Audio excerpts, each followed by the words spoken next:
आपल्यासोबत आता बारामतीमधून पार्थ पवार आहेत, जे स्वतः मावळमध्ये राष्ट्रवादी काँग्रेसचे उमेदवार आहेत, पण त्यांचं मतदान बारामतीतल्या काटेवाडी इथं आहे. आपण त्यांच्याशी बोलूयात. खूप महत्त्वाची निवडणूक आहे तुमच्या पण दृष्टीने, पण पवार कुटुंबियांचा आणि बारामतीचा जेव्हा विचार केला जातो तेव्हा बारामती ही जागा प्रतिष्ठेची मानली जात होती, पण आता मावळची पण जागा मानली जाते. आज तुम्ही मतदानाला, तुम्हाला प्रथम मला विचारायचं आहे की बारामतीविषयी तुमचं काय मत आहे? कारण खूप वैयक्तिकरित्या टीका झाली, सगळ्यांचं लक्ष बारामतीमध्ये होतं. कसं तुम्ही बघता या निवडणुकीकडे? बारामती नक्कीच पॉझिटिव्ह आहे आमच्यासाठी. आमचा बाळे किल्ला आहे. तुम्ही जर बघितलं आहे 2014मध्ये पण मोदी इथं आलेले होते, त्यांनी टीका केलेली आमच्यावरती आणि लगेच लोक म्हणले की आपली विधानसभेची सीट पण थोडी अवघड दिसते, पण दादा नंबर 1 लीडनी आले महाराष्ट्रामध्ये. तसंच इथं होणार आहे, ताई चांगल्या लीडनी येणार आहेत आणि लोक फक्त आम्हाला टार्गेट करतात, ते आमच्या सीट्सला टार्गेट करतात. दुसऱ्या मतदारसंघाला बघा ना जरा, महाराष्ट्रामध्ये फक्त बारामती, मावळ आणि 1-2 सोडून दुसरी काही चर्चाच होत नाही इथं.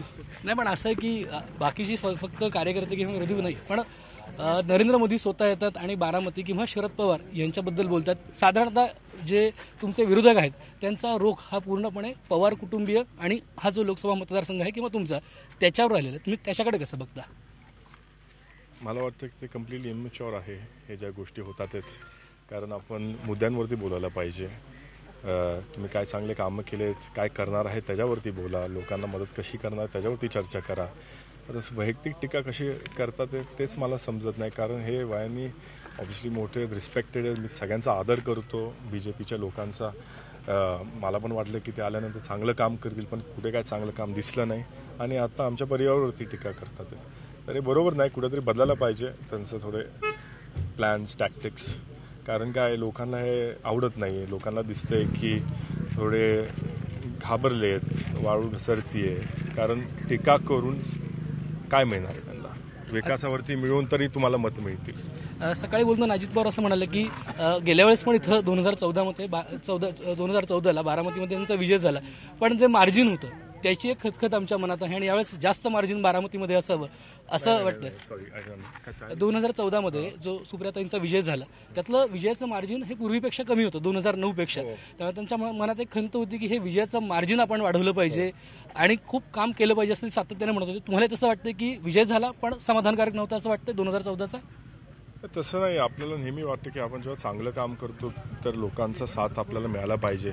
पिंपरी चिंचवडमध्ये आम्ही एवढं चांगलं काम करून पण तिथं लोकांनी आम्हाला मदत नाही केली. तर तसंच इथं कुठेतरी वाटलं की आपण एवढं सगळं नीट करताना पण लोक आमच्यावरती विश्वास नाही ठेवत, त्यापुरतं ते थोडं कुठेतरी विचार करण्यासारखं होतं. पण आपण ओव्हरऑल पॉझिटिव्ह आहे, कारण तेव्हा एक वेव्ह होती, वेव्हमध्ये हे सगळ्या गोष्टी झालेल्या. आता वेव्ह नाही आहे, त्याच्यामुळे आत्ता काय तशी त्या पातळीवरती विचार करायची काय गरज नाही. एकीकडे आपण बघितलं की तुमची एक भूमिका होती भारतीय जनता पक्षाविरोधातली आणि या निवडणुकीच्या शेवटच्या टप्प्यामध्ये म्हणा राज ठाकरे आले आणि त्यांनी एक मोठी आघाडी भारतीय जनता पक्षाविरोधात उघडलेली आहे. तुमच्या देखील मतदारसंघामध्ये ते एक प्रचाराची सभा घेतील. कसं बघता तुम्ही या सगळ्या राजकारणाकडे? राज ठाकरेंचे जेवढे पण सभा झाले त्याच्यामध्ये लॉजिकली सगळे एक्सप्लेन करतात आहेत. जे मुद्दे खूप लोकांनी आत्तापर्यंत मांडले नाहीत आणि लोकांना ते पटायला लागलेत, त्याच्यामुळे त्यांचा इम्पॅक्ट नक्कीच होतो आहे आणि त्यांचे जेवढे पण सभा आहेत त्याला रिस्पॉन्स चांगला मिळतो. फक्त माझं एवढं म्हणणं आहे की त्यांचे जेवढे पण सभा लाईव्ह होतात दुसऱ्या दिवशी पेपरामध्ये पण हेडलाईन्स यायला पाहिजे. ते फक्त एक दुसऱ्या पेजवरती ना तिसऱ्या पेजवरती एक छोटा पॅरेग्राफमध्ये ते येतं. हेडलाईन्स आले की राज ठाकरेंनी ह्या सरकारची ठोकली तर ते बरं होईल जरा. मला सांगा की आता तुमच्या मतदारसंघाकडे आपण वळूयात. तुमचा मतदारसंघ खूप चर्चेतला आहे, सगळ्यांचं लक्ष आहे. जसं बारामतीकडे लक्ष आहे तसं आता पूर्ण फोकस तुमच्याकडे होणार आहे हे तुम्हालाही माहिती आहे. एक सुरुवातीच्या काळात काही दडपण होतं, आता ह्या प्रचाराच्या दरम्यान काय नव्हे तुम्ही शिकलाय, कशा पद्धतीने आता तुम्ही या निवडणुकीकडे अप्रोच होत आहे? माझं पहिला महिना आहे, म्हणजे 2 महिने झाले, तर ह्याच्यावरती खूप लवकर आहे अशा सगळ्या गोष्टी बोलायला. उत्तर मी तुम्हाला आय थिंक 6 महिन्यानंतर देईल. नाही, पण आता पूर्वीची जी पहिली सभा होती त्याच्यावर तुम्ही ट्रोल झालात, त्यानंतरचा आत्ताचा प्रवास जो आहे तो कसा आहे? आता कम्फर्टेबल आहे, आता सगळं चांगलं आहे, लोकांमध्ये मिसळलो आहे.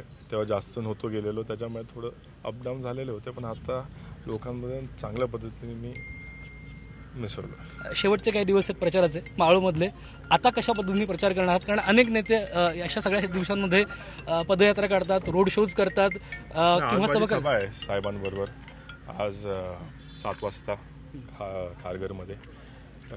उद्या राजसाहेबांची आहे. असे सगळे सभेच आहेत आता. रोड शो आणि ते सगळे झाले, कॉर्नर मीटिंग झाले, आता फक्त सभाच. काय कशा पद्धतीने आता तुम्ही या सगळ्या निवडणुकीकडे बघताय? कारण एक मोठं आव्हान शिवसेनेचं देखील असं म्हटलं जातंय. काळ थोडा राहिलाय प्रचाराचा, पण असं वाटतं की एक टफ फाईट, चांगली फाईट तुम्ही देताय आता.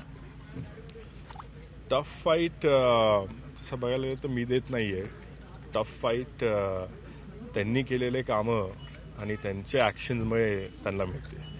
जर त्यांनी थोडं जर चांगलं काम केलं असतं तर मला टफ गेलं असतं. त्यांनी काहीच केलं नाही म्हणून मला सगळं सोपं जातं. त्यामुळे एक रिलॅक्स आता निवडणूक जरी अगदी 8 दिवसावर आली असते तरी तुमची रिलॅक्स नाही. आता मी निघणार आहे डायरेक्ट खारघरला.